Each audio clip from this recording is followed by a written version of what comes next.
live show. I am Derek Joe, the farmer. Uh, I live on a farm. I work a pumpkin patch with a scarecrow. I have a cow with underlying secrets. So, welcome to the show, everybody. I hope you're in for a fun one.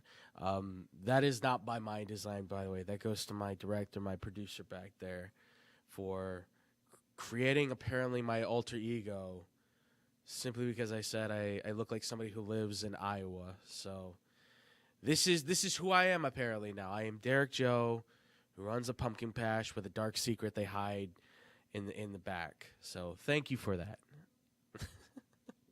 Welcome everybody here to the X-Bomb Sports Live Show. Again, as always, we are coming to you live here from the O'Hare campus here in Illinois Media School. I hope everybody's having a fantastic Monday. I hope your day's going great. It's a little chilly here now. It's starting to get into that October weather. I'm so excited for it finally because that means my 100-plus flannel wardrobe can finally be worn. So I hope you're all really excited because we got a lot of football we're going to be talking today. We're talking into the NFL. We got Bears, the rest of the NFL, and then, of course, we're going to finish off with the Pick Six. So I hope you guys are really excited for this one. I hope you guys are really ready. So without further ado, let's get into it. And the first thing we're going to hit this one off with, ladies and gentlemen, we're going to talk about the Chicago Bears because, holy cow, they won. The Bears won, folks. That's right. Carolina comes just far behind once again in a 36-10 loss to the Chicago Bears. The Bears, after all, having a big field day for themselves. And watching this game, obviously, if you didn't notice, the quarterback for the Bears looking pretty good, right? 300 yards passing, had 2 touchdowns, no interceptions. He ran the ball pretty efficiently. Overall, a tremendously good game for the Bears as a whole. Obviously, towards the end there, some fire got lit between the two teams, as it were, where the Bears and the Panthers kind of scuffled out there a little bit late. But it's a strong showing for the Bears for sure. It's a nice look for Chicago. Obviously, your young quarterback played really well, his best game thus far, and that's what you want to see, right? You want to see the progression that was had from week 1 to week 4 or week 5 here, and that's what's being shown, right? It was rough in the first early stages, and now it's gotten a lot better, and that's where this game, as much as people are going to say, well, it's the Panthers, they're bad, they're probably going to be the worst team in the NFL again, as much as, yes, you want to lay your hat on that, you do have to kind of sit here and say, right, but this is still a confidence builder, and it's more confidence for Caleb, the quarterback Caleb Williams, and it's confidence that can be had in Caleb, right? It allows fans, coaches, players to say, okay, this guy can do it. So it's really a confidence builder game, if anything, right? The guy, again, 300 yards, 2 touchdowns, 30 yards rushing on 5 carries. Stats-wise, it looked good. His poise, though, in the pocket, and his poise, excuse me, I thought I had to sneeze there. The worst. His poise in the game showed a lot of what I think he's capable of, right? He's taking more of a lead as a commanding voice on that team, right? He's looking more present with that offense. He's looking more stoic, if you will, when he takes certain hits. It's no longer kind of the, oh, I made a bad throw. Oh, I shouldn't have done that. It's now like, okay, that play's over and done with.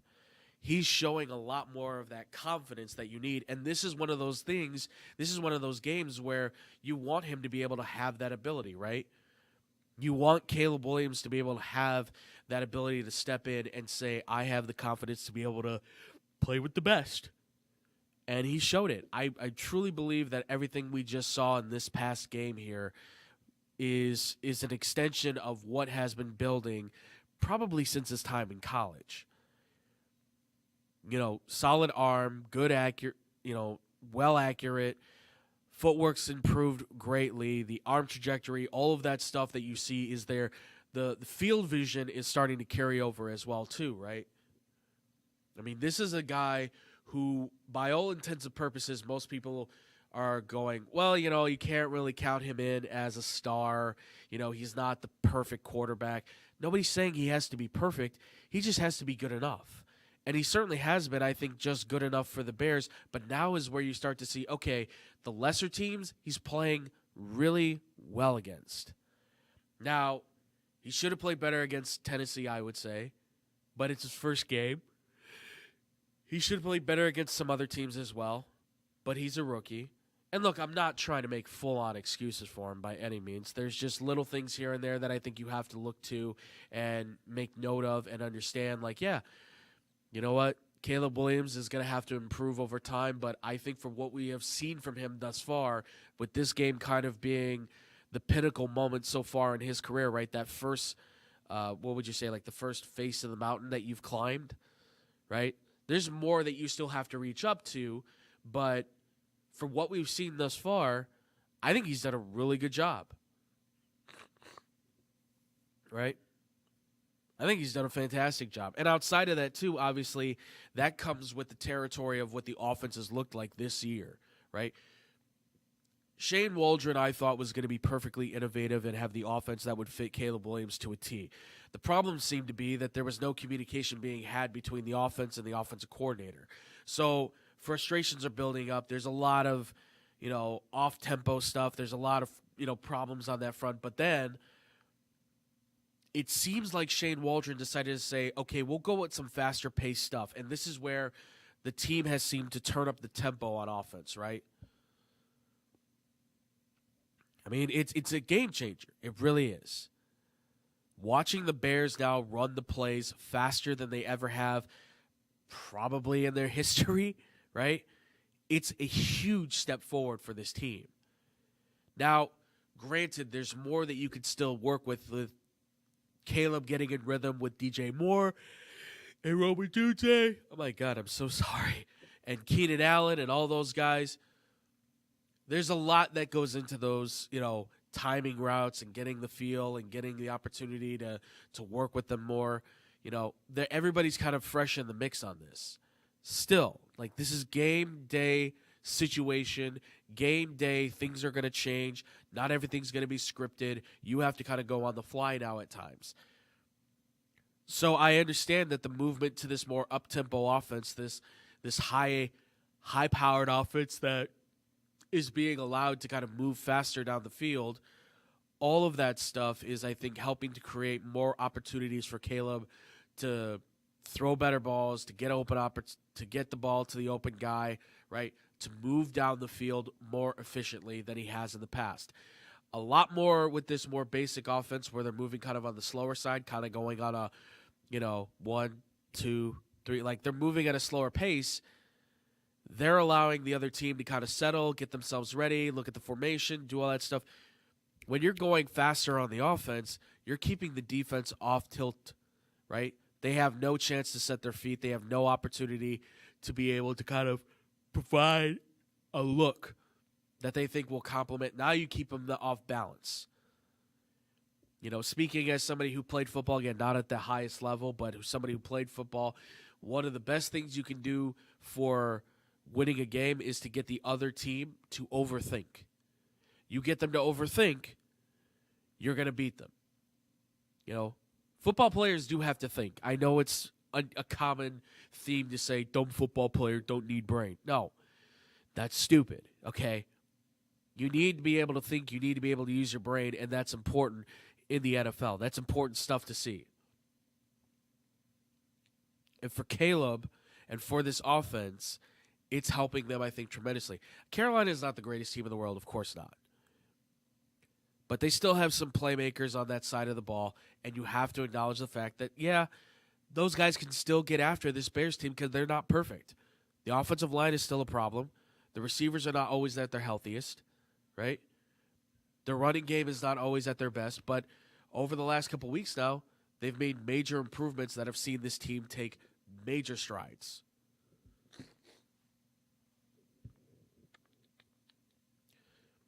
It's impressive to watch play out to this point. To watch this offense go from where they started, which they looked atrocious.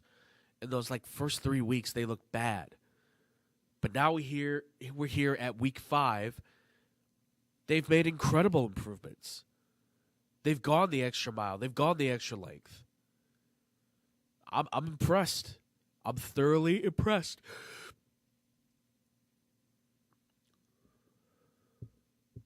We'll see. We'll see how far they can go, but there are still issues on the other side of the ball that are getting shown. And this defense, by the way, is still very good. It's still very good. But there's a key problem in this defense, and that is that they are not good against the run. They shut down everybody on the passing attack. They get after the quarterback. They rush the guys. But, man, they cannot stop a run to save their life. It's like the ultimate nosebleed for them. They can't seem to put enough tissue paper up the nostril to make it stop. It's starting to become a problem. Now, the NFL is showing that the running back is, I'm not going to say it's back, but it's becoming a more useful tactic because everybody's defending against the pass. But the Bears are showing no signs of being able to stop the run here at all. I mean, they're almost shunning it. At this point, they're just like, yeah, run the ball all you want. We'll stop you when you're throwing the football. Which, hey, it's not a bad strategy when you know that that's the case, right? Give them the run, let them have it, and then play really good passing defense. If you guys don't know, teams have done that in the past. Little history for you. 1991, Super Bowl is happening between the Giants and the Bills. Giants had a 2-man front on their defense to rush and dropped everybody back into pass, basically saying to the Buffalo Bills, run the football because we're going to defend your passing attack. Now, they didn't stop the Bills' passing attack, but the Bills eventually started running the football really well. But because the Bills are always an up-tempo passing offense, they tried to force a lot of passes. It didn't work, and eventually that team found themselves in a struggling position, and the next thing you know, the Giants are beating the Bills. It's not a bad strategy, but it's a strategy that at some point you do have to think about addressing because those 2 front tackles, you drafted them specifically to stop these guys. Or Andrew Billings, rather, you didn't draft, but you got him to be a run stopper and a pressure guy for the quarterback. Gervin Dexter is supposed to be an all-around kind of guy. He can get to the quarterback, but he's not stopping the run. And then your main man in the middle, Tremaine Edmonds, who's supposed to be this all-around run-stopping, sack master linebacker, he's not getting that job done at all. And you're paying him almost $60 million or something like that. Like, they paid him a lot of money, remember. It's conflicting because the emphasis should be on stopping the pass, of course. But when everybody's still able to gash you for running the football, it is still a concern. It's still a concern. I mean, overall for the NFL, this has become a problem where the passing game, which is so much of an emphasis put on itself, is now becoming such a it's a small issue that we're seeing right now, I would say, in the NFL that's growing and growing each and every day, or each and every week, I should say. So I understand where people are coming from when they look at this game and they go, oh, man, that's a lot of, like, you didn't give up 100 yards against Chuba Hubbard, but you still gave up pretty close to it. And they did give up over 100 yards rushing. That's not the end of the world. You shut them down in the passing game. That's fine. But this is where Matt Eberflus needs to be of a stronger mindset, right? I mean, this is where the coaching staff really needs to sit down and have that conversation of, okay, where are we at? Because offensively, they seem to have found a groove that works for them. Again, high up-tempo offense works, right? They turned it up. They said, hey, we're going to go every minute, every second, we're going to run a similar system to like the run and shoot. We're going to be fast moving so the defense is caught off guard. Hey, that works. That's fine. The defense is all about getting to the quarterback and stopping them from throwing the football. But what they're giving up is the run. And unless they have the ability to fully shut that down every single time, you have to have perfect goal line stances on those. Your red zone play has to be impeccable. You have to be able to create more turnovers. That's something this Bears team still has yet to stress. They have the ability to, I believe, but they have not showed that yet. So in order to make sure that this team, I think, is at its full capacity, I think Matt Eberflus is going to have to sit down with Shane Waldron and the rest of the coaching staff and say, okay, how are we defining ourselves as a football team? Because one of the things that I have a problem with looking at the Bears at right now is saying, what are they? Who are they? What's their identity? They always have been a defensive front first team. But this is a team that is completely different from anything else the Bears have ever seen. Most of their playmakers are on offense. So it begs the question of, well, where are we at right now then with this team? What's their identity? They're more offensive front, right? Their defense is not, is not bad either. They're still very good. But what are they? That's the hardest thing to answer. And that's the thing that I think every NFL team needs to answer at some point. Who are you? What is your identity? What's your culture like? Those are the foundations that will set your team going in the right direction. I mean, the Bears right now feel like a team that should have a very balanced attack on offense, 50-50 passing, running. It feels like that kind of a team. Defensively, they should be all about getting to the quarterback because that's the game plan. Not providing the run has been an issue for them, of course. And this was the Panthers, but against a better team with a better offensive line and a better running back, are they going to be able to shut them down? That's a good question. I don't know. Because they're going to face some teams pretty soon that have those stronger offensive lines with stronger running backs and better quarterbacks too with better wide receivers. That all comes into play. Is it concerning? No, it's a thing that you should certainly break up because it could hurt the Bears at some point down the line. It's not the end of the world. It's not the end of the situation for them. They have a lot more road to go still, right? They're in week 5. We're going into week 6. All I will say for the Bears in and of itself right now for where they stand is they have to make major strides, right? Because overall for the season, right? Overall for the season, for what it has been for this team, it's been a mixed bag, right? The offense has, again, offense improvements, yes. Defense is still studded, absolutely. But the problem seems to be there is no consistency on this team. And again, that comes from lack of culture, lack of identity, and a lot of that comes from the coaching staff. And the problem is the coaching staff is going to get blamed for these issues. And that's going to then hit the general manager, Ryan Poles, who's done a fantastic job rebuilding this team. He's made every smart move and deal you could think of for the most part. I can't say there's one that he's really had a bad judgment call on other than the Velus Jones Jr. thing. That was a bad move by my point. Okay, that guy can't play. Other than that, he's done a fantastic job. But keeping Matt Eberflus, for me, I think was a mistake.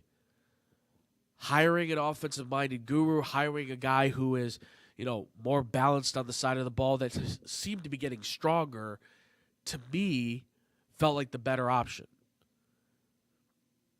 Now, maybe they thought they were hiring Shane Waldron to be the Brian Dable to Caleb Williams, Josh Allen. Maybe that was the thinking. I don't know. But these defensive-minded coaches, they're always so conservative. They're always so they're so focused in on my defense has to be is God, right? And the running game has to be able to support us. That's fine. But you need a quarterback at this point in time in the NFL if you want to survive long term. You could say whatever you want to say about Buffalo, but the fact is, as long as they have Josh Allen, they're going to be competitive. Right? I mean, the Rams, I don't think are a good team at all. But as long as they've got Matthew Stafford, they're in the hunt. They're in the fight. You need to be able to put the emphasis on your quarterback now more than ever. It's something the Bears have not done ever in their franchise's history. Ever. The one time they did, they traded for Jay Cutler, and him being the best quarterback in franchise history is kind of a joke. There's nothing to that guy. I struggle to see where the Bears are going at from here, honestly, in some capacity. But at the same time, I think this can be the momentum builder for the franchise to be able to take off to the next level, right? Not playoffs, not Super Bowl, but not philanthropically, that's the wrong word, but morally, right? Like a moral victory in a way.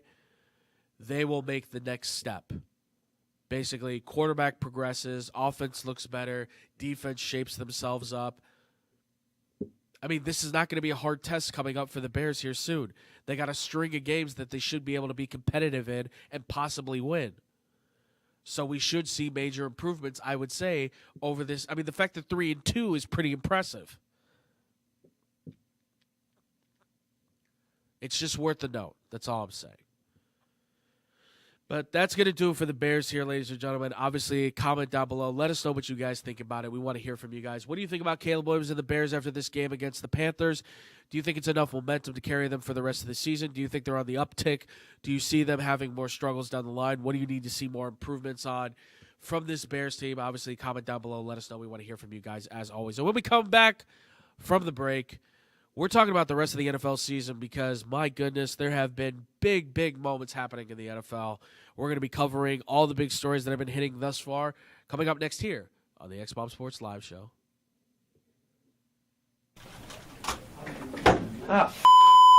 Hey, watch your mouth. Wine. I'll just put a quarter in the swear jar. Once it's filled, we get a Coors party after work. I've been drinking Coors since my college days. Cold draft taste is second to none. Yeah, worth a recorder, am I right? You know it, mother. Hey, you get those reports done? Yeah. No. You, sir.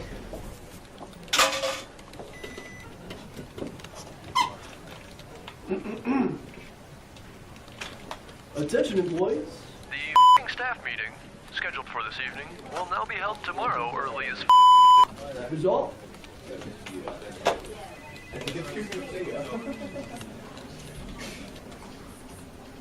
Dudes, we're only 75 cents short.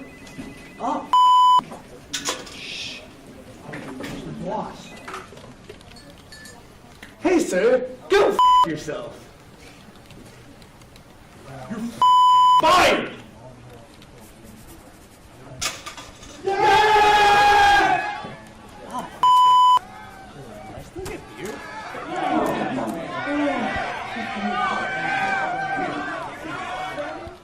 Throughout the 1960s, 70s, and 80s, Judy Finelli established herself as a masterful juggler and performer, making appearances everywhere from Carnegie Hall to Sesame Street. With her loving heart, she has brought warm smiles to children everywhere she has performed. She even started the San Francisco School for the Circus Arts, but shortly after, she was diagnosed with multiple sclerosis, and by 2004, she was completely paralyzed. In celebration of her accomplishments and to fight the illness that had crippled Judy, a group of students from the San Francisco Clown College have compiled the perfect holiday present for those who want to laugh and to help those struggling with the illness.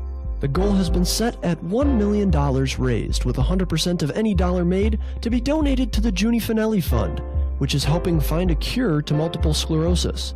Visit www.circuscenter.org to make a donation or to purchase a framed Naked Clown photo or the full Naked Clown 12-month calendar. Remember, 100% of every dollar is donated and goes to fighting MS.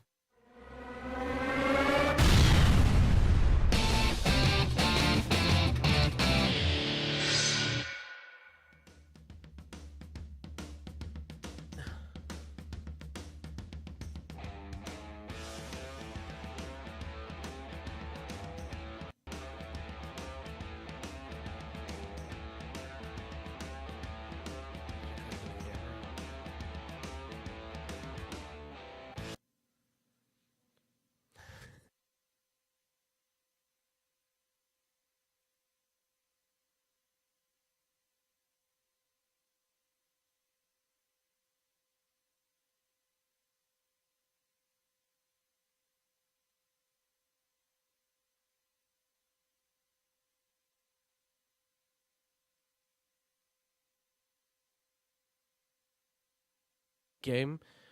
But we move now into the NFL for Week 5, looking at the review of Week 5, some of the big games that happened over the week. I've got some of the top stories that happened for the NFL thus far, ladies and gentlemen. So I thought, let's get into these. Let's talk about some of these situations and exactly what went down this week in the NFL. So without further ado, let's get into it. So for the NFL, we're going to start off with Thursday Night Football, which may have been one of the most compelling Thursday Night Football games we've ever seen. The Atlanta Falcons took on the Tampa Bay Buccaneers. My God, my brain is not working today. And what was a offensive thriller of a game.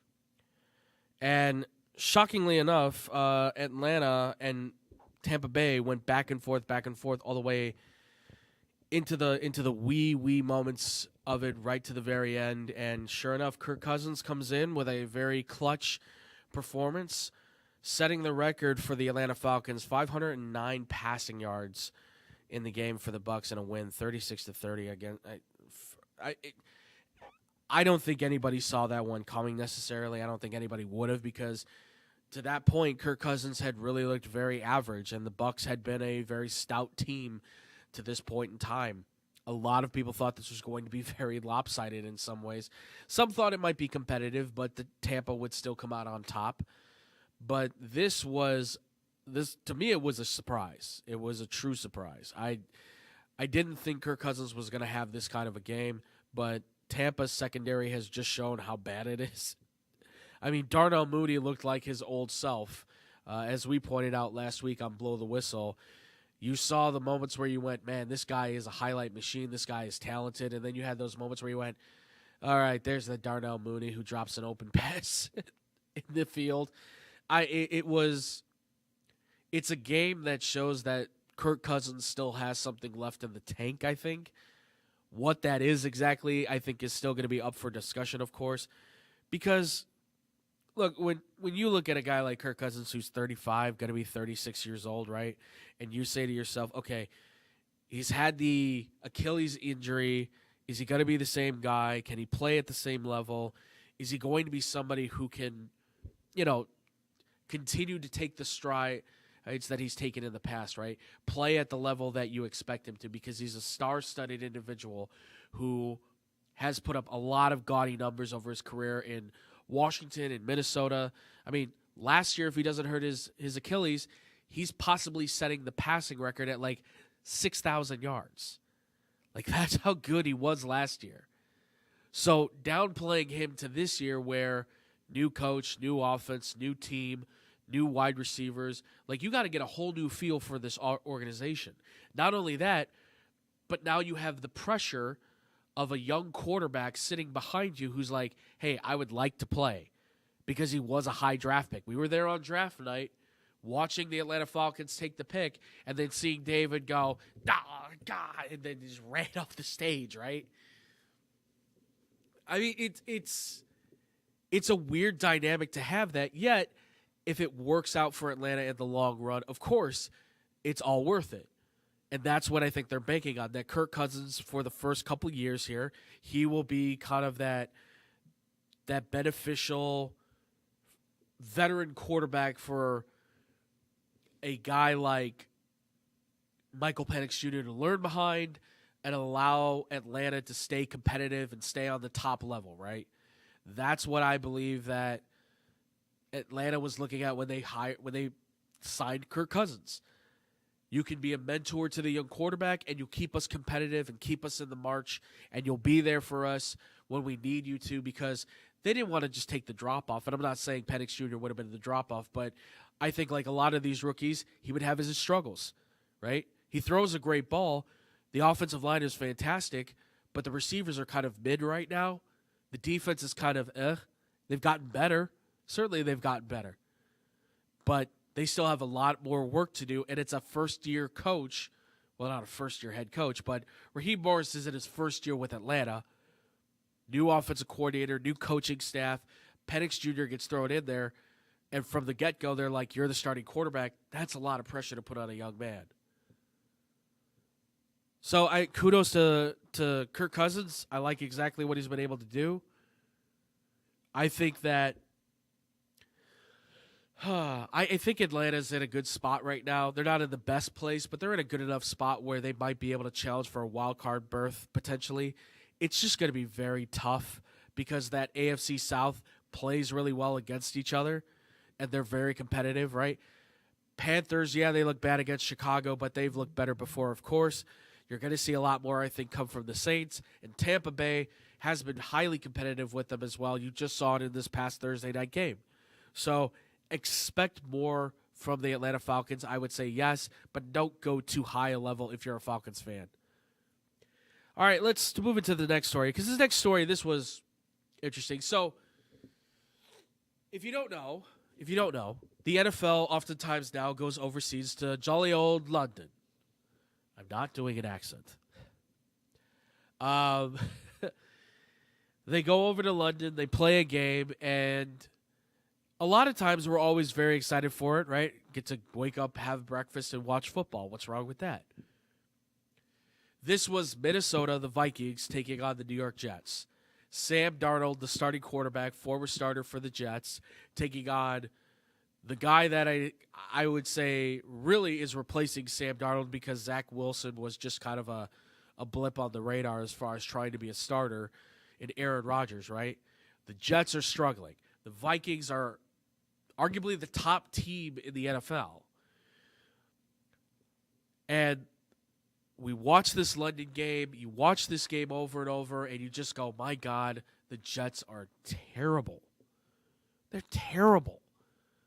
That's why I just end things soon. That's why I made that what it is. That's what JETS stands for. Just end things soon.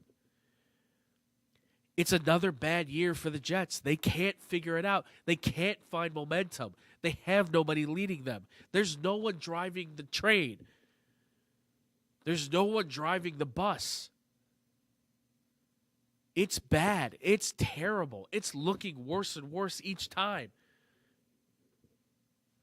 Aaron Rodgers is still a good quarterback, but he has to do everything.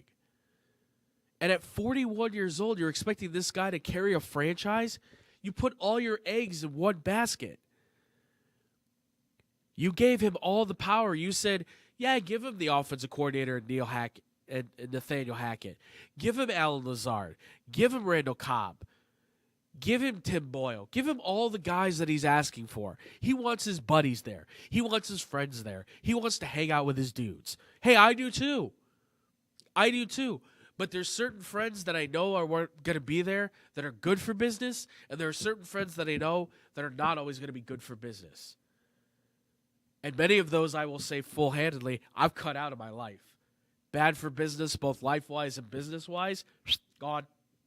Cut the bad fruit off. The Jets, for some reason, have allowed Aaron to have so much power, and it's hurting the team. They look abysmal. Rodgers throws 2 interceptions. He's got 2 touchdowns. The Jets are still in the game. And then Aaron goes and throws a 3rd interception to lose the game for them. They're bad.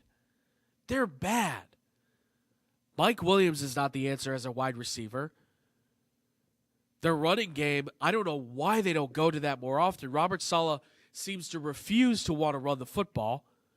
He's got 2 powerful, powerful runners in Breece Hall and Braylon Allen, and he doesn't use either one of them. I don't get it. I'm confused. I thought this was the great defensive mind from the San Francisco 49ers. I thought this was the dude that was supposed to be like the next in line for Kyle Shanahan, the heir apparent if Shanahan ever said, I got to step away. That's what they were telling us. Robert Saleh is a perfect copy of what Kyle Shanahan could be. He's just a defensive-minded guy. That's what we were told. The defensive Kyle Shanahan. And guess what? The Jets' defense looks good. But the offense looks atrocious. Well, offense isn't his concern. Right, but he's the head coach. You've got to manage that situation. You've got to maintain that. And guess what? You allowed Nathaniel Hackett to be in your clubhouse to appease your quarterback. Whether it's his job or not, whether it's his choice or not, it happened. It looks bad on him. It looks bad on Joe Douglas, the general manager. And again, it looks bad on Woody Johnson, the owner, but he doesn't care. And that's the problem. Woody Johnson wanted Aaron Rodgers. Joe Douglas, I'm sure, wanted Aaron Rodgers, but for the right reasons. And Woody Johnson probably was the one who said, oh, you want Nathaniel Hackett and Alan Lazard? I approve all of that. Point of life for everybody out there. You can, I would say this. I've always been told don't do business with friends or family. You can do business with friends or family, okay? But they have to be those that you can truly trust. And they're not going to take, are going to be willing to take criticism to a heart. Aaron Rodgers had to have been told by somebody at some point, hey, we can't bring in those guys. It makes no sense. They're old, busted, or not good enough. But you let him have all the command and control on the franchise, and look at what's happened. The Jets now look terrible. It defines who they are. Meanwhile, Sam Darnold goes off to Minnesota, and wow, the Vikings, what are they? They're 5-0.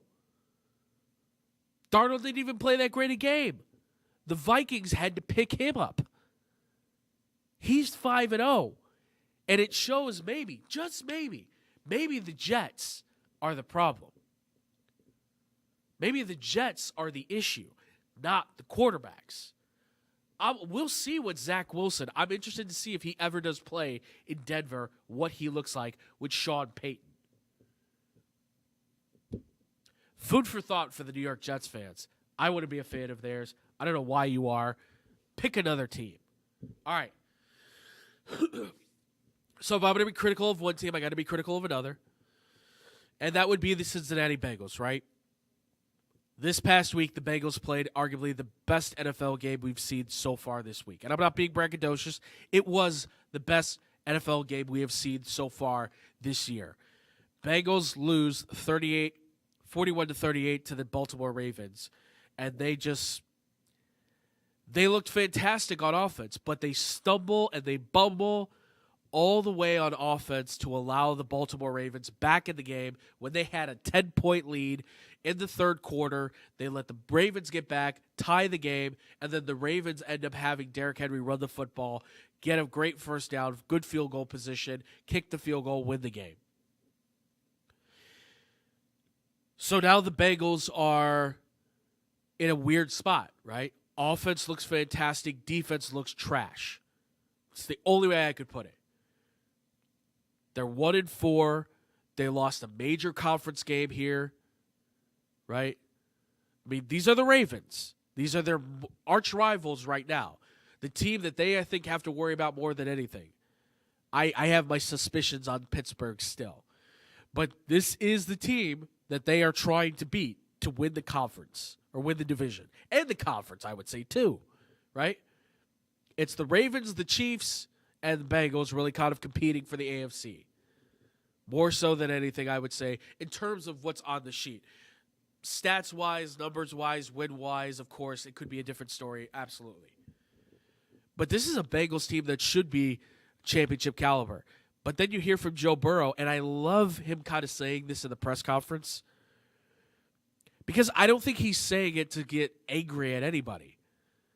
But he's sending a message, I think, to the team and to himself, I'm sure, being like, we're not a championship caliber team. We're not there yet. Which means you can be there. It's just you're not there yet. Right? And that's going to happen. You're going to have teams, you're going to have situations where you're not always going to be able to beat them. You're going to struggle. You're going to have issues.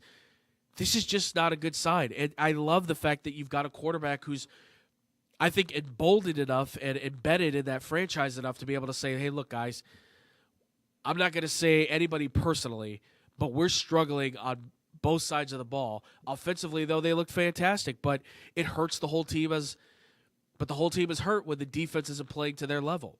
And that's what they need. That defense is not playing well. They have not played well all year at all. They have had to depend on the offense to keep them in the game. And that's fine, but that can only last so long. one side of the ball gets tired after a while when the other is not performing. That's what you need. As a guy who is a supporter of Joe Burrow and Jamar Chase, and by those associations, the Bengals, it's disconcerting. Do I think their season's done with? No.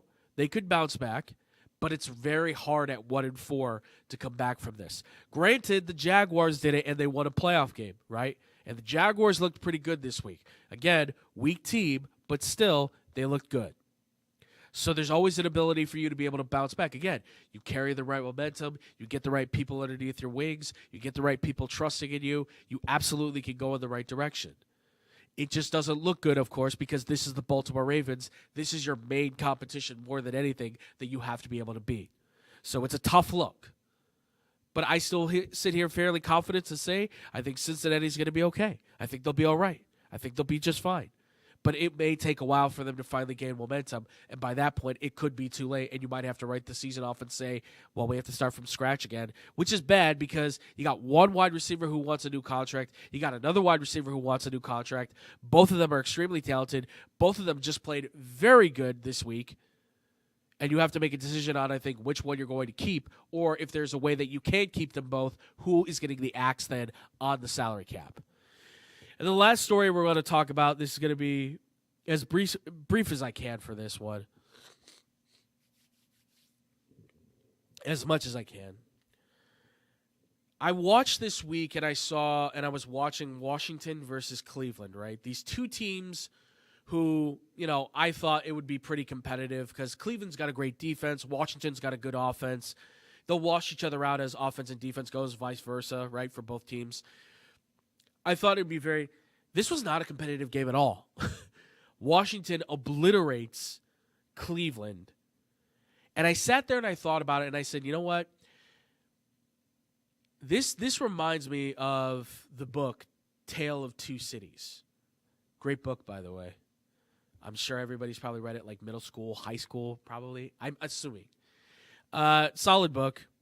But I thought about this and I'm like, it's a tale of two cities, not in the same way as the book, but more so there's a story being told by these two cities of Cleveland and Washington who have been considered widely by many as two of the most inept, inane franchises in NFL history for the last 20 years.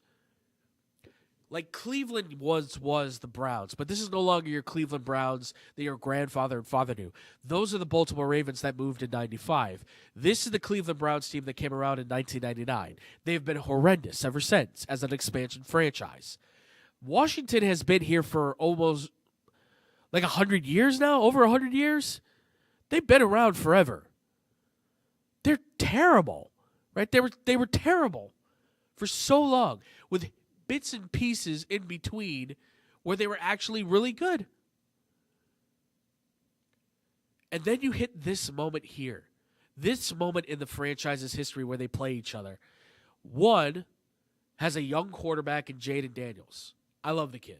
I'm so glad he's done well. Who has taken Washington 3-1, and they're now 4-1. Best record of all the rookies, has probably the best stat line of all the rookie quarterbacks right now. Front runner, I would say, for Offensive Rookie of the Year, minus a handful of other guys that are certainly proving themselves as well. But he is certainly going to be in that conversation, right? He's proven it. He keeps proving it every time he plays. He can lead that offense on Washington. That's very minimum, basic, bare bones players. On the other side, you have Cleveland.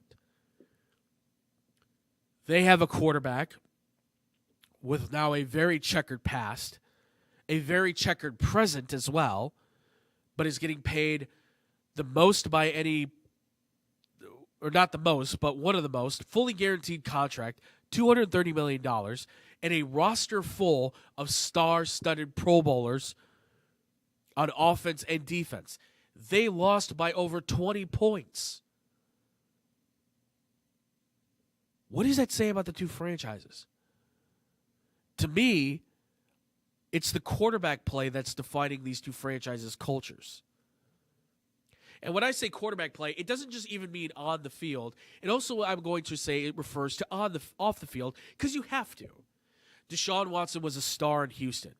We've talked about this so many times. Star in Houston, he sits out 2 years because of an allegation of lawsuit, class action lawsuit, mind you, of 20-plus women saying, you sexually assaulted us, you made us feel uncomfortable, we're coming after you for how you made us feel. And use their names, by the way, too. That's an important detail that people seem to keep forgetting. Anybody who uses their name in those things, you understand there's going to be a lot of backlash. You understand there's going to be a lot of attacks. I give all the props in the world for those women to step up and say that. Now, he is settling out of court with these women, of course, so the courts say he's not found guilty by that association, of course, but by an independent arbitrator in the NFL says, you're guilty, you're suspended. A former judge said that for the NFL on why he was getting suspended. He's suspended, he misses almost another full year, plays a little bit, but doesn't look good. He has never settled into Cleveland because he never wanted to be in Cleveland. He went for the money, and he went because it was probably the only opportunity he had sitting in front of him. I know Atlanta. I know Seattle. I know Miami. There was all those rumors of those other teams. But I don't think any of them were willing to give up 3 first-round draft picks plus, pay him $230 million fully guaranteed, and give him $1 million if he gets suspended if he was found guilty in the class action lawsuit. I mean, are you kidding me? That is what defines Cleveland. That's why their culture stinks. That's why they suck. There's no easy way to put that. They are terrible garbage because they refuse to acknowledge that they have made bad decisions. And that all comes from who? The owner. Jimmy Haslam, the owner, refuses to acknowledge that there's been any wrongdoing. He praises Deshaun Watson all the time. He thinks he's such a great guy, such great character. Oh, he's improved. You know, the guy he was in the past. Right. But here we are again, looking at another sexual assault lawsuit, one that reads like he's a monster. As if he wasn't already. This one even more defines him as like a creep and a weirdo and a monster, right? Whether or not, again, you know, innocent until proven guilty, of course. But all of this defines where Cleveland's at. Meanwhile, Washington had the worst owner in the NFL, Dan Snyder, hiding money, treating women like, you know, like nothing, like items, like they weren't people, right? Disrespecting his staff, disrespecting players, disrespecting fans, doing everything he could to basically say, like, I'm Dr. Evil from the Austin Powers movies. Everything about him is spread like a supervillain. And he leaves, right? The NFL says, you're out.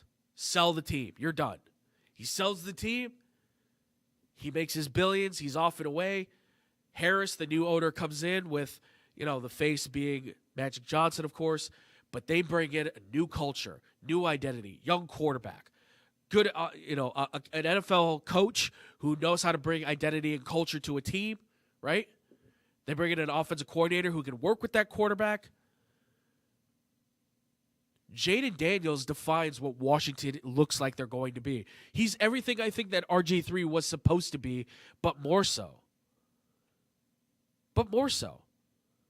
Cleveland has Deshaun Watson. Need I say any more on Cleveland? 2 quarterbacks, both defining what they are. Cleveland, it's a fine city. It's a fine city. It's made huge improvements over its time. But their football team still struggles. Why? Because they continue to have these men in charge that think they know what's best. They bring in people that have questionable characters, and they don't think anything about chemistry or anything like that. All things you have to take into consideration they don't even think about. On the other side, you have Washington, who used to do the same thing. But now you have people in charge who are saying, you got to think about the people, who you're bringing in, who you're drafting, who you're trading for, who are you signing, who are the coaches, who are the GMs, who are the scouts. They are so in tune with who they need to be, who Washington needs to be. It's defining 2 cities, right? As far as football goes, they're defining their cities. Washington is on the uptick. Cleveland, who has already pretty much hit a low, continues to feel like they're going lower and lower into the dirt. It's perplexing to see how Cleveland could not get this right. But when you look at the owner, how could you ever look at them and say he's going to get it right? He's wildly impulsive. I think he's from Texas, so he's kind of shooting from the hip kind of guy, right? You know, he's got like, yeah, just, you know, boom. He's just like, we make this move and make that move. And I think he's from Texas. I don't know. I could be wrong. But he's just like, everything about him is just like, yeah, I'm going to just go wild and crazy. That was how Dan Snyder was. Shoot from the hip. He wasn't even from Texas, right? You have David Tepper, who's like a New Yorker guy, who's shooting from the hip. When you got owners that do that stuff, you find yourself in deep trouble. It's a shame. It's a shame that we've kind of hit this point with these franchises, but here we are. We'll see. We'll see if these two ever really, truly improve. Washington looks like they've made the major improvements. Cleveland, I think they've defined themselves for the next 5-10 years, potentially. Just more of the same. More of the same. All right, and that's going to do it for the NFL segment here, ladies and gentlemen. Obviously, let us know what stories did we not talk about, what games did we not get to that you wanted to hear about. Comment down below. Let us know. We want to hear from you guys as always. Please, please, please. We appreciate you guys. Keep sending that stuff in as always, too. xpsportsofficial@gmail.com if you guys have any questions or comments as well on these things, too. Always as well on the YouTube and the Twitch page while we are going live as well, ladies and gentlemen. Thank you so much. But when we come back from the break, we're going to tear through them. We got Week 6, Pick 6. That's coming up next here on the X-Bomb Sports Live Show.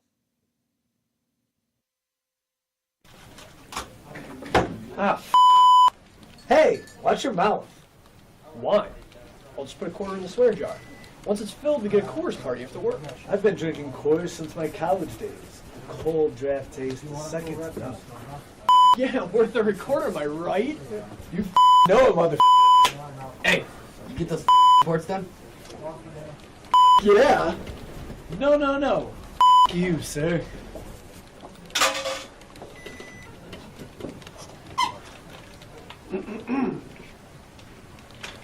Attention, employees.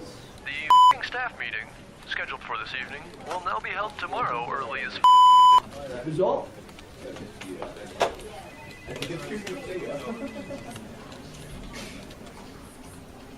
Dudes, we're only 75 cents short.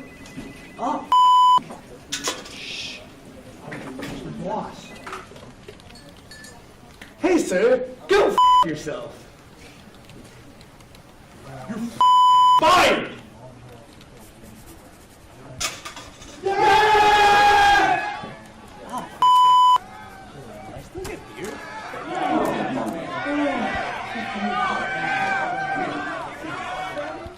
Throughout the 1960s, 70s, and 80s, Judy Finelli established herself as a masterful juggler and performer, making appearances everywhere from Carnegie Hall to Sesame Street.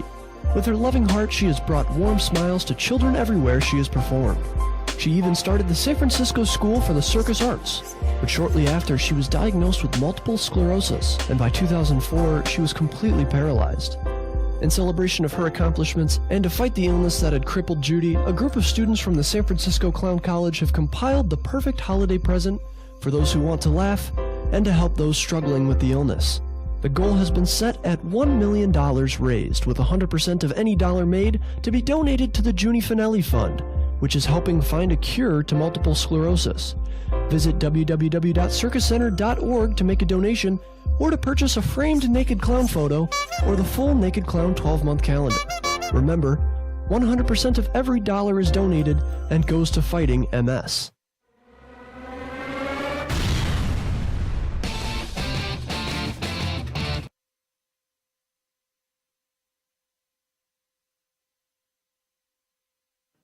Yeah, it's fine. Now? Okay. And welcome, everybody, here to the X-Bomb Sports Live Show. I'm Andrew Valentine. I'm back. Apologies for that. We were just checking something, making sure everything. We're good. We're good, folks. We're good. Nothing's breaking down yet. Not yet. We save that for other people when they work here. But, ladies and gentlemen, we just got done talking about the Bears. We talked about the NFL. Now it is time, once again, as always, ladies and gentlemen, time to do our Pick 6. That's right. We jump into the top 6 games of the week for the NFL. We break them down and we give it to you, ladies and gentlemen, on the ones that we are picking for the week. This is the NFL, And I will explain why we are just doing the NFL this week, because I have some quick news that I will break after this when we get done. So, without further ado, let's do it. It is X-Bomb Sports' Pick 6 for the NFL. Let's get into it. And the first one we're going to talk about is San Francisco taking on the Seattle Seahawks. This would be, I believe, the Thursday night game, if I'm not mistaken. I think it was. Yes, the Thursday night football game. We are witnessing two teams that are absolute, big-time rivals with one another. San Francisco obviously coming off a pretty hard loss to the Cardinals, obviously, by 1 point. Not looking, obviously, the same that they have since guys have kind of been banged up for the 49ers, of course. Meanwhile, Seattle looking better and better with time here and there, right? Geno Smith kind of looking on point last week. But you have Seattle right now who is actually down on this one. San Francisco is favored by 3.5. The over-under is at 46.5 as it stands. I would say I think Seattle could possibly pull this off. So you could give them the points on this one. San Francisco, it all kind of depends who's healthy. Is Christian McCaffrey 100%? Do you have Trent Williams, at his best? These are the kind of things that, I have a lot of questions about. These are the kind of things that I am uncertain of.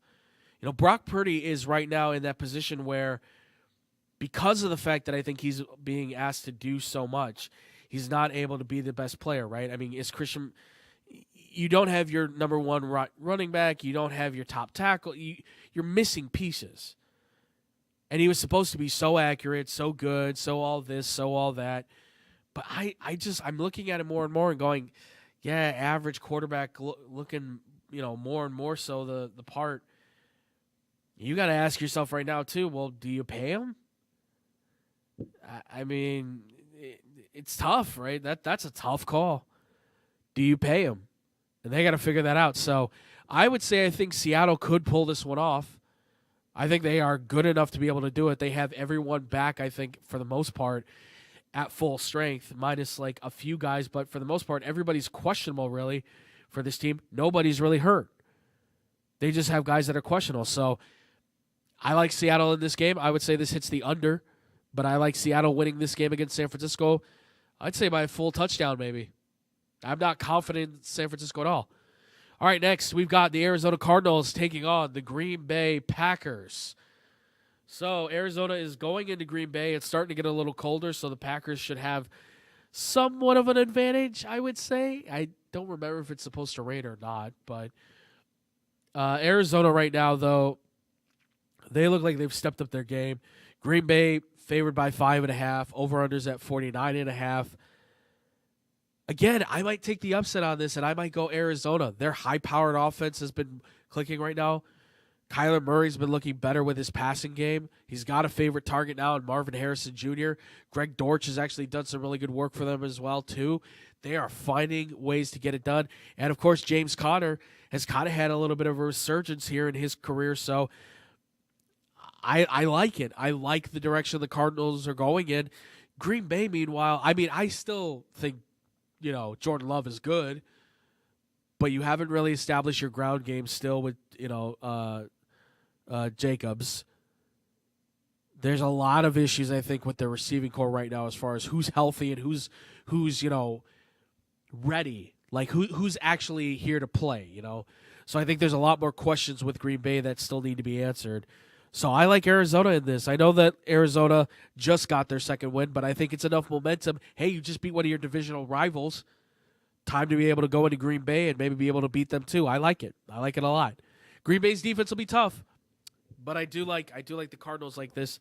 I'll say by 3.5, and I'll say this one hits the over. A lot of scoring in this game, I think.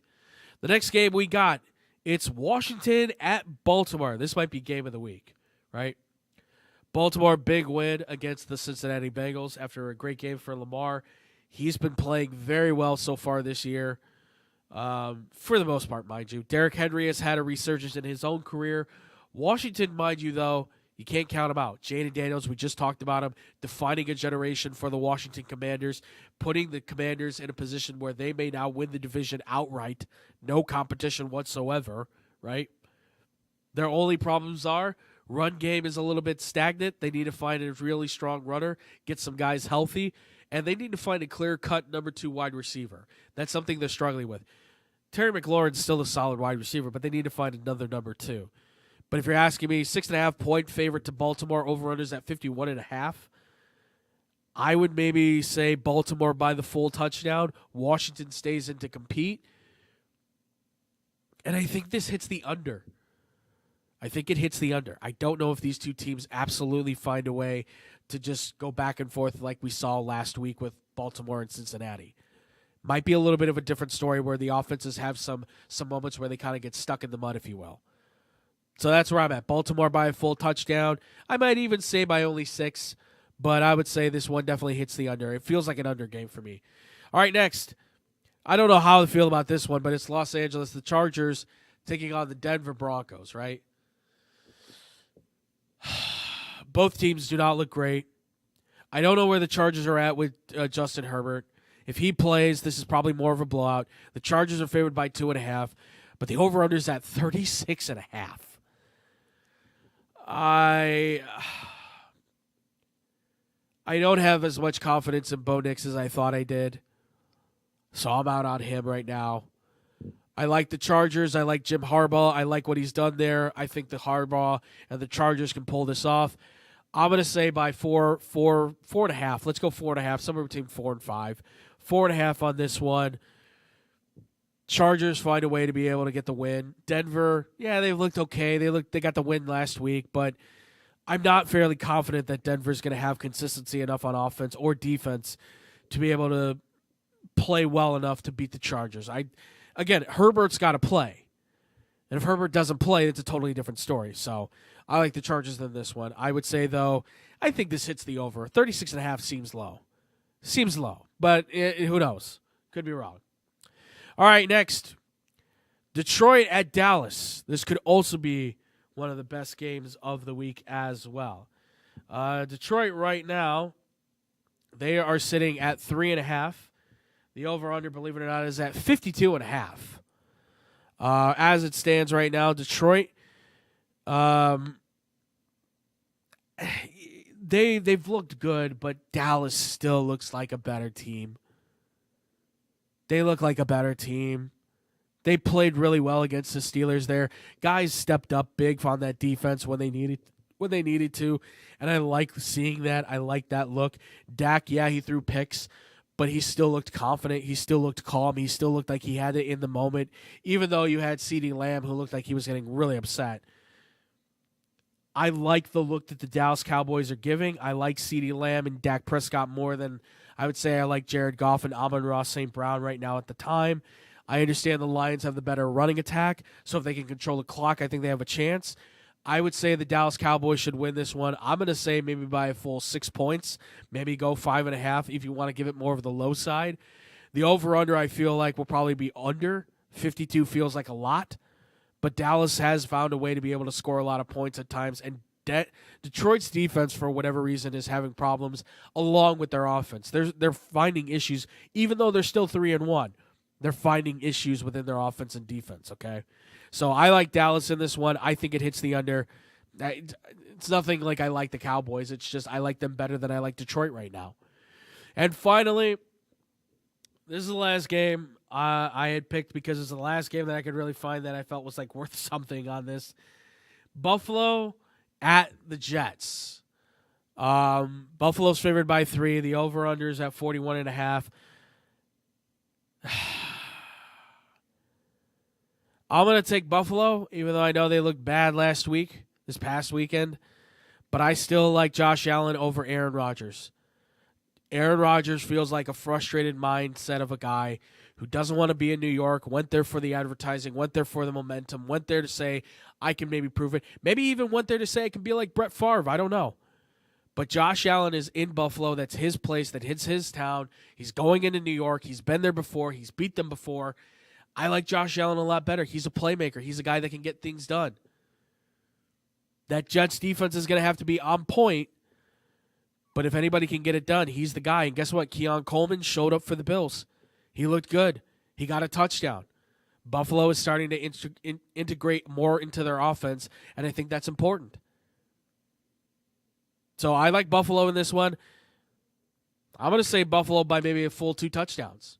I don't have any confidence in the Jets. I have no confidence in Aaron Rodgers or the Jets whatsoever. And I'm starting to fall out of love with Robert Saleh. And I would even say I think this one hits the under as well, but it hits the under where the Jets are not scoring enough points. Just does not feel like a time when the Jets are going to be able to score enough points to stay in the fight with Buffalo. I don't feel confident in them at all. Sorry, not sorry. I don't know what to tell you. Honestly, it does not. This is a problem with the NFL. It's so topsy-turvy that the guys I just picked could easily be the ones that lose, right? It's so reverse everything. The NFL has just not been as captivating as it has in the past. But we're also still in the early midst of the season. So we'll see what goes on as the season goes further into it. But that's going to do it for the Pick 6 here, ladies and gentlemen. Let us know.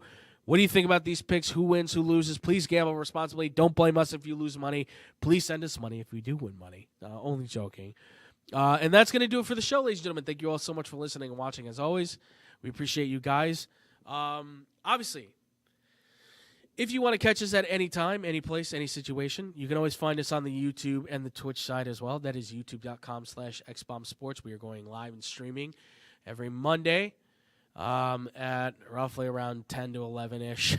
It's kind of what we shoot for now. And obviously on Twitch as well. That's twitch.tv/xbombsports too. Every time 10 to 11-ish as well.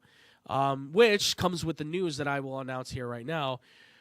XBomb Sports has officially made a plan for Fridays, until we find out what's going on with the future of Tony Smalzik's Big J, to begin doing morning shows for Fridays.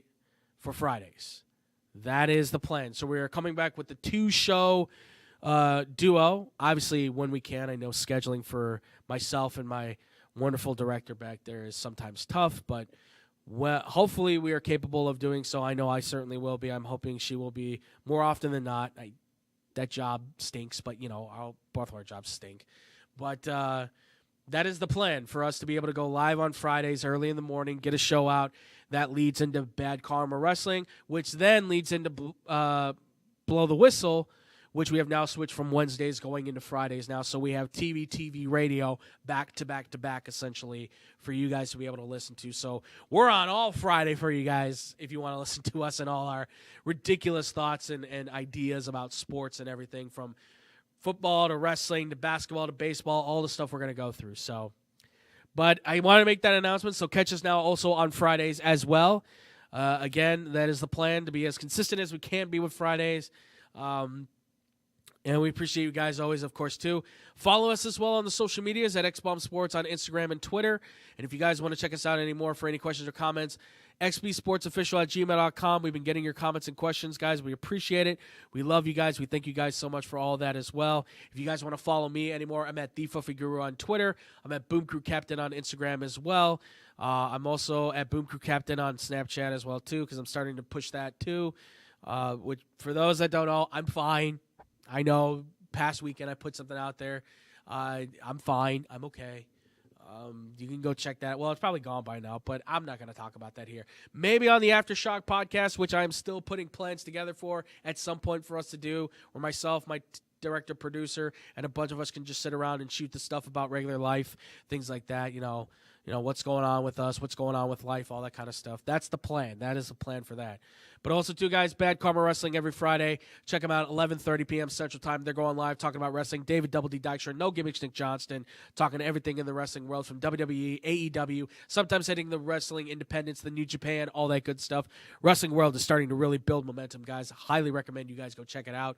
Also, too, again, Blow the Whistle. Every Monday and Friday now, we're going live, 2 o'clock p.m. Central Time on the SportsTownChicago.com networks. That is on YouTube and on Twitch as well, ladies and gentlemen. Please go check that out. We want to see you guys hear us, listen to us. We're going to be going live here in about 2 hours or so be on the lookout for that, ladies and gentlemen, as per the usual. And I think that's going to do it for us here, ladies and gentlemen. I think that's going to do it for all of us. Thank you all so much for watching. Thank you all so much for listening. I love you guys. I appreciate you guys. And I hope you all have a fantastic rest of your week. We will see you guys on Friday. We will let you guys know what's going on with that as always, too. But we'll see you guys then. And as always, much love. Peace out, Boom Crew.